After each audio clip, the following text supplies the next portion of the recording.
everybody, my name's Jesse and welcome to another edition of Gen X Thinks. Today we're going to talk about the Olympics. This year's Olympics had a lot of controversy and interesting things happen. Now, I will begin this by saying that I'm not a fan of the Olympics. As soon as I got out on my own, I never watched the Olympics again. I had to watch it as a kid with my grandma or my dad or whatever, but as an adult, I've never actually sat down and watched the Olympics. But I see a lot of stuff online about these events that are happening, starting even with the opening ceremony. They did some weird thing that the people are arguing about and people are upset about and whatever during the opening ceremony. I've got no dog in that fight, but whatever, why they do something that weird instead of something patriotic and uplifting, I don't know. Then they act surprised when, people get upset over it. And if you don't know what I'm talking about, the opening ceremony, they did this parody of the Last Supper, supposedly. And some people are online saying that wasn't the case, that it wasn't a parody of the Last Supper. But, it pretty much looks like one when you look at it. Maybe that wasn't their intention, but it was not a good move to upset a whole group of people in such a worldwide event like that, like the Olympics. You don't want to ostracize and upset a large group of people. It just doesn't make much sense. And it's supposed to be about coming together, not about dividing between race and religion and all that stuff. So whatever it was, I don't think it turned out quite the way they planned. But the next one I do kind of take a side with is the women's boxing, because supposedly now the story is that it was a male that basically beat up a woman and beat up several women. I think he went on to win the gold, I'm pretty sure, but he got disqualified from an earlier event months ago or whatever, because they did the XY chromosome test or whatever, and he was a male. He wasn't a woman. So, and there were a couple of them that had that same test, but when it came to the Olympics didn't give that test or whatever, and so they were allowed to compete in the women's bracket, and of course they just skated through to the gold and silver or whatever, ended up fighting each other for the gold or whatever. So that's my basic understanding of it. If you want to know the exact whole truth, you have to do some digging and find out for yourself, but that's my basic understanding of it. Just using common sense and seeing that, watching the fight, because I did actually watch the fight, and he just looks like a dude.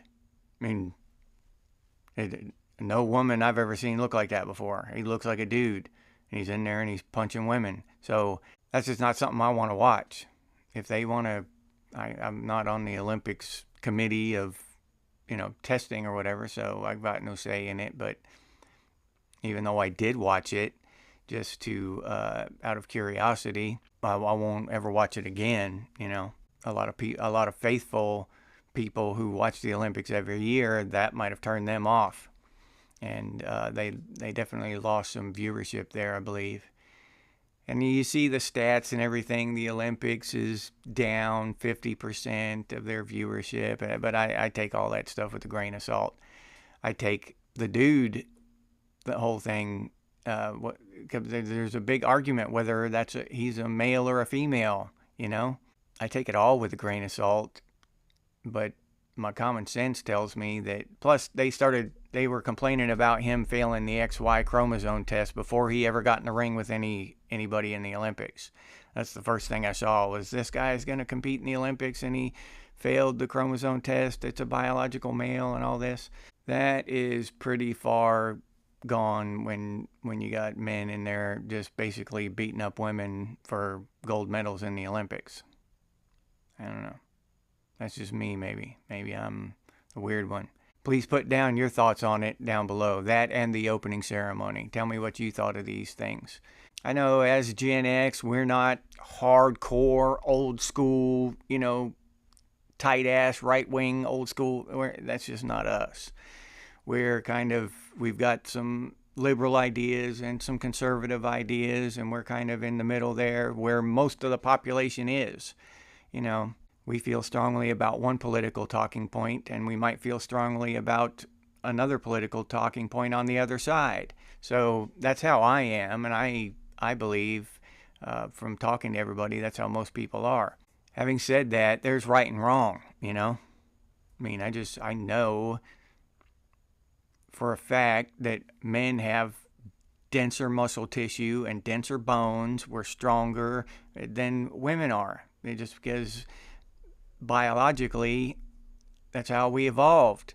But I think most of us can pretty much say that men shouldn't be beating up women in Olympic events. I think that's pretty good common sense there. And the last topic I'll discuss is more closer to the Gen X heart. Is they made breakdancing an Olympic event, and it's cool. That's cool. You hear that and you think about it, and you're like, yeah, what? That's awesome.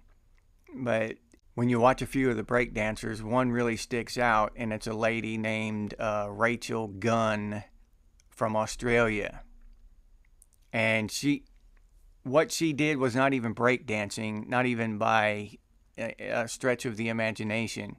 She just literally went out there and kind of flopped around and hit a couple of poses and did some weird chicken hopping stuff. It's really it's really crazy. I do not know how she made it to the Olympics, and I'm sure a lot of Australians are embarrassed because of it, but and this lady has a PhD in some kind of, weird subject like societal commentary or something like that. Don't quote me, but it's just a weird subject to have a PhD in.